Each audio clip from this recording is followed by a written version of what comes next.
Hello दोस्तों, नमस्कार, प्रणाम। मैं बैजनाथ अपने YouTube channel English exercise blog में आपका स्वागत करता हूं। और आज का जो सब्जेक्ट है वो गेट पर आधारित है। द यूज ऑफ गेट का प्रयोग कैसे करते हैं। जैसे मान लीजिए कोई कहता है खाना बनाओ, ठीक है, और इसी को बोलेंगे हम कि खाना बनवा लो। खाना बनाओ यानी कि बनाने के लिए बोल रहा है, लेकिन खाना किसी और से बनवाना है, तो उसमें गेट का प्रयोग करते हैं। जैसे पत्र लिखो स्वयं लिखने के लिए, लेकिन पत्र लिखवा लो, इसमें गेट का प्रयोग करेंगे। किसी दूसरे से लिखवाना है, घर को सजाओ, घर को सजवा दो, किसी दूसरे से काम करवाना है। ऐसी परिस्थिति में गेट का प्रयोग करते हैं। फॉर एग्ज़ाम्पल, खाना बनाओ, कुक फूड। अब इसी को हम किसी दूसरे से बनवाने के लिए बोलेंगे खाना बनवा लो, तो कैसे वर्क करेंगे, गेट द फूड कुक्ड।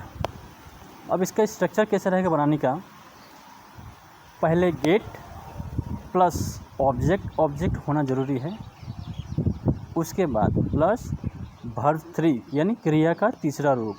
क्रिया मैंने आपको वर्ब क्या होता है। जैसे मान लीजिए कि गो का पहला हो गया गो, दूसरा हो जाएगा इसका वेंट, तीसरा होगा गोन। तो कुक्ड,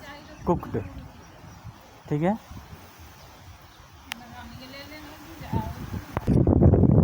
जैसे मान लीजिए किसी को आप बोलेंगे कि कार साफ़ कर दो, क्लीन द कार, और किसी और से साफ़ करवाना है, उसको कैसे बोलेंगे कि कार साफ़ करवा लो, किसी और से करवाना है।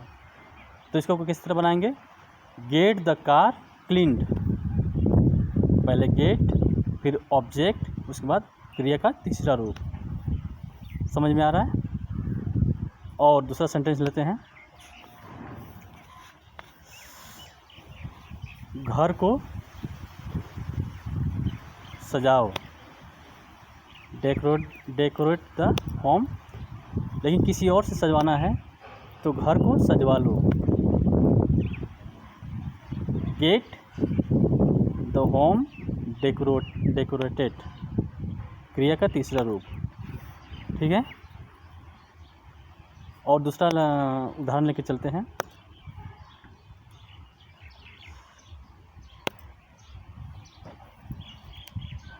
खाना बनवा लो, तो हो गया है, समझ आया, गेट द फूड कुक्ड।